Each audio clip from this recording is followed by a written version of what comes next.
আমরা ঘুরতে বেরিয়েছি মহাবালেশ্বরের উদ্দেশ্যে। এখানে আমরা ট্রেন ধরে নিয়েছি, তিস্তা কোচ ডেকান এক্সপ্রেস। বাইরের ভিউটা ছিল অসম্ভব সুন্দর। সঠিক সময়ে আমরা পৌঁছে গেছি সিএসটিতে। মুম্বাই সিএসটি থেকে ট্রেন ছিল আমাদের সকাল 7টার সময়। বাবি তো এত সকালে কখনো এখানে আসেনি, আর মুম্বাইয়ের যে সিএসটিটা এখানেও বাবি প্রথমবার এসেছে, তাই খুব এক্সাইটেড। কখন ট্রেন আসবে সেটা নিয়ে বায়না। আর নতুন ট্রলি পেয়ে কী করবে বুঝতে পারছে না। কত প্রশ্ন, ওই ট্রেনে কি ওখানে লেখা উঠবে কি না, কোন দিক দিয়ে ট্রেনটা আসবে। তারপরে ঠিক সঠিক সময় আমাদের ট্রেন চলে এসছে। এই যে লেখা রয়েছে ভিস্তাডোম, এই কোচেই আমরা উঠব।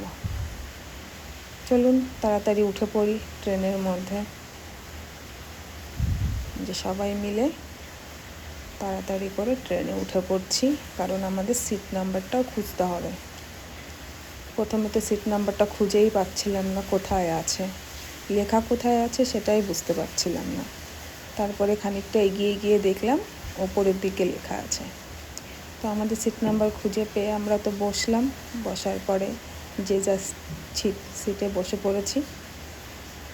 বসে এখন একটু খিদে পাচ্ছে, তাই বলছে কি খাওয়া যায়। কিছুক্ষণ পরেই ট্রেনে খাবার উঠবে, তো আমরা সেখান থেকেই খাবো। তোমরা আমাদের সাথে থাকো পুরো ব্লগটা দেখার জন্য।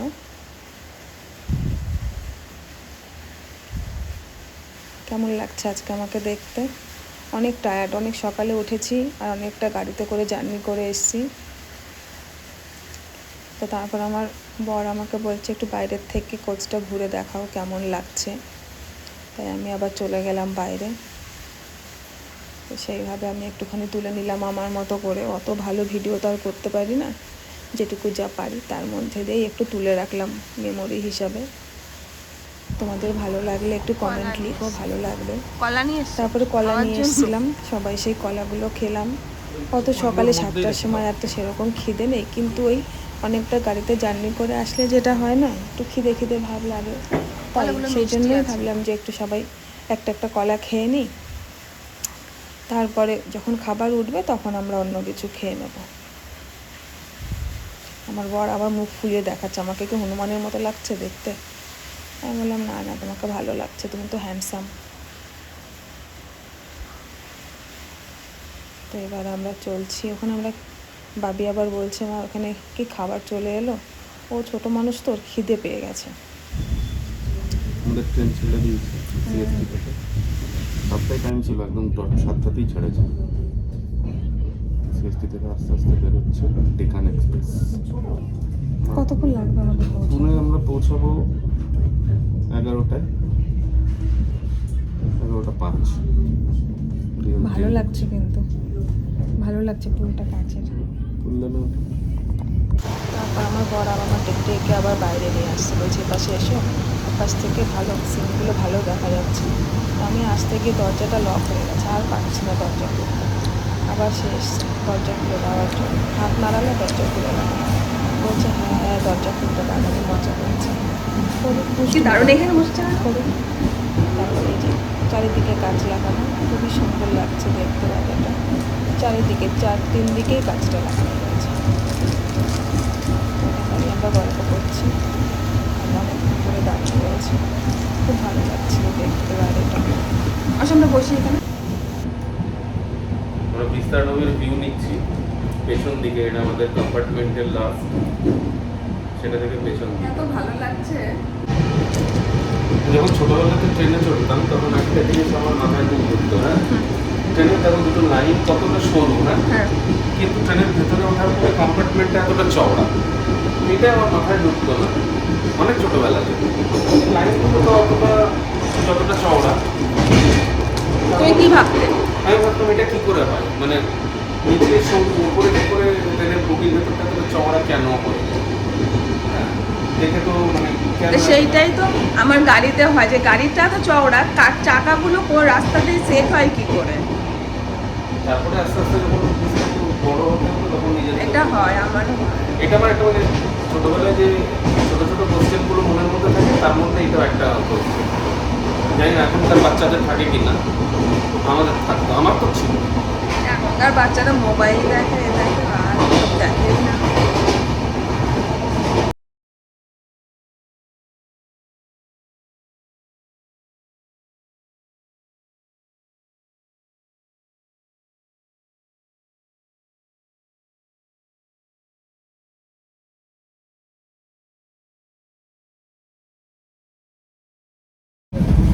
দিয়ে ক্যামেরা ধরিয়েছি বলা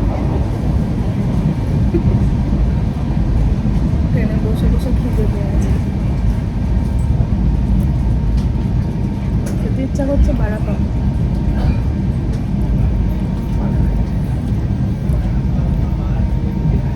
কলা খেতে খেতে বাইরের দৃশ্য দেখতে দারুণ লাগছে। এত সৌন্দর্য কোথায় ছিল। গল্প ভাবছে কি বন্ধ করে দিই, গল্প না, আমি ক্যামেরাটা ঘোরাতে চাইছিলাম উল্টো দিকে, রোটেট করতে চাই, করো দাও, হচ্ছে না। এখানে রোটেটের অপশন কোথায়? ওটা হবে না মনে হয়। ওই দিকটা দেখাতে চাইছি, তাই জন্য বন্ধ করে দাও, বন্ধ করে দাও। ওটা উল্টো করে ঘুরিয়ে দিচ্ছি। এরকম আমরা এদিকে দাও। দৃশ্য আর এই যে আমাদের কলা, কলা ছলা কলা। আগে কলা খেতে খেতে দেখতে বাবি ঘুমিয়ে গেছে, বাবি আর বাবি সামনে দুজনেই ঘুমাচ্ছে। আমার ঠান্ডা লাগছিল, এই একটা গায়ে দিয়ে বসে আছি। পুরো জার্নিটাই ছিল এত সুন্দর, শুধু গাছপালা, পাহাড় পর্বত আর ঝর্ণা। আমাদের খাবার এসে গেছে, এখন বড়া পাও আর কফি। এখন বাজে ওই তোমার 9টা মতো বেজে গেছে, এই খেয়ে নেবো এখন। আর এখানে আর কিছু খাবো না, আবার পরে ট্রেন ধরতে হবে না তো, সেখানে তখন আবার আমরা একটু কিছু খেয়ে নেব।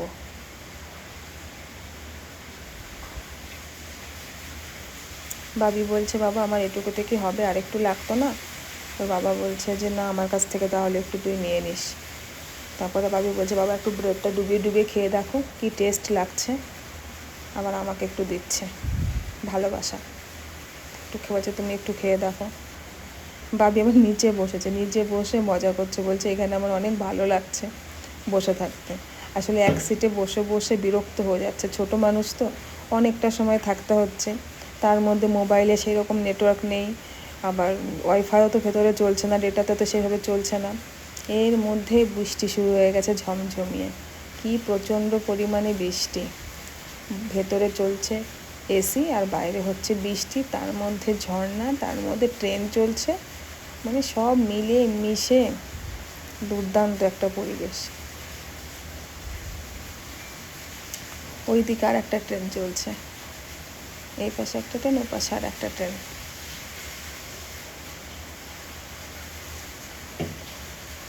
আর দেখো এইবার গ্রিন বিউটি, দেখো ওই যে দূরে ওয়াটারফল, অনেক দূরে, কিন্তু আমি একটু জুম করে নিয়ে এসে দেখালাম।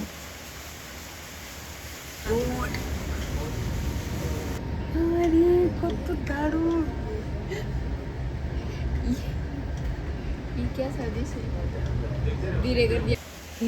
মেঘলা দিনে একলা ঘরে থাকে না তো মন, কবে যাব কাছে পাবো ওগো তোমার নিমন্ত্রণ। খুবই বাজে গলা, তাও এমন ওয়েদার, একটু গান না করে আর থাকতে পারলাম না। চুপ করে আর কতক্ষণ বসে থাকা যায়, বাইরেটা দেখে মন একদম ভরে গেছে। মনে হচ্ছে কতক্ষণে সেই জায়গায় গিয়ে পৌঁছাবো। আর কত দেখো দূরে ঝর্ণা, দেখো একবার তোমরা। বাবি এসে ওর বাবার কোলে বসেছে, বলেছে আমি ছোটোবেলার মতো বাবার কোলে বসে বসে ভিউ দেখতে দেখতে যাব।